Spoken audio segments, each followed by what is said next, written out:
સુરત હવે જાણે કે ધીરે ધીરે ક્રાઇમ હબ બની રહ્યું હોય તેવું લાગી રહ્યું છે ત્યારે સુરતમાં ₹8 કરોડની લૂંટની ઘટના સામે આવી છે।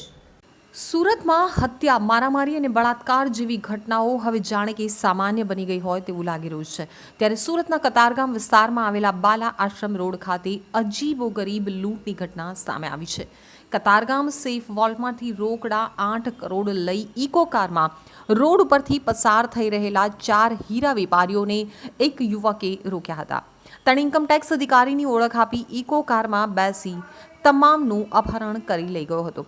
ત્યારબાદ થોડે દૂર જઈ ગાડીમાં બેઠેલા 8 કરોડ રૂપિયા બંદૂકની અણીએ લૂંટી ગયો હોવાની વાત ફરિયાદીએ પોલીસને કહી હતી। બનાવને પગલે ક્રાઇમ બ્રાન્ચની લઈને સ્થાનિક પોલીસ દોડતી થઈ ગઈ હતી, તપાસ કરી રહી છે। જો કે જે રીતે લૂંટની ઘટનાનો ઘટનાક્રમ બતાવાઈ રહ્યો છે તેને લઈ પોલીસને પણ શંકાઓ ઉપજી રહી છે। હીરા વેપારી દ્વારા પોલીસ ફરિયાદ કરવામાં આવતા પોલીસના ધાડે ધાડા ઘટનાસ્થળે ઉતરી આવ્યા હતા। સમગ્ર ઘટના સીસીટીવી કેમેરામાં પણ કેદ થઈ ગઈ છે। આ ઉપરાંત એક શંકાસ્પદ વ્યક્તિની ઓળખ પણ થઈ ગઈ છે। હાલ તો પોલીસે નાકાબંધી કરીને આરોપીને ઝડપવા માટે ચક્રો ગતિમાન કર્યા છે। વિવિધ સ્થળો ઉપર નાકાબંધી પણ કરવામાં આવી છે। પોલીસ તપાસ કરતા જે કાર લઈ લૂંટારો ભાગી ગયો હતો તે ઇકો કાર સુરતના જિલ્લા વિસ્તારમાંથી મળી આવી છે।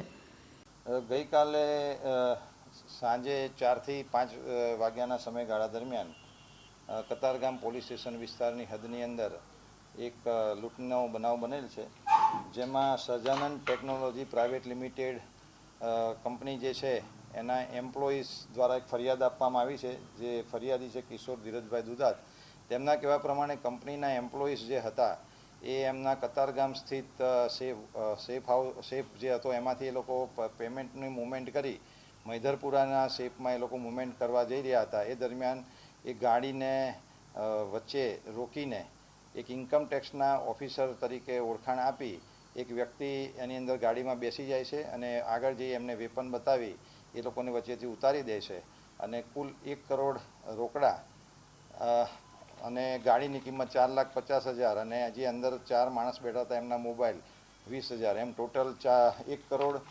4,70,000ની લૂંટની ફરિયાદ દાખલ કરેલ છે। જેવો આ ગુનો દાખલ થયો સુરત પોલીસ તરત હરકતમાં આવી ગઈ હતી અને ડીસીબીની ટીમ દ્વારા અલગ અલગ ટીમ દ્વારા કામ કરવામાં આવેલ છે। ઝોન 3ની અંદરથી કતારગામ ડિસ્ટાફ, સિંગણપુર ડિસ્ટાફ અને ચોક બજાર ડિસ્ટાફની અલગ અલગ ટીમો કામ કરી રહેલી છે। હાલમાં મેસેજ મળ્યા પ્રમાણે ડીસીબી દ્વારા જે ગાડી લઈને આરોપી ભાગેલો હતો એ ગાડી ડીસીબીને મળી આવેલ છે અને આગળની તપાસ ચાલુ છે।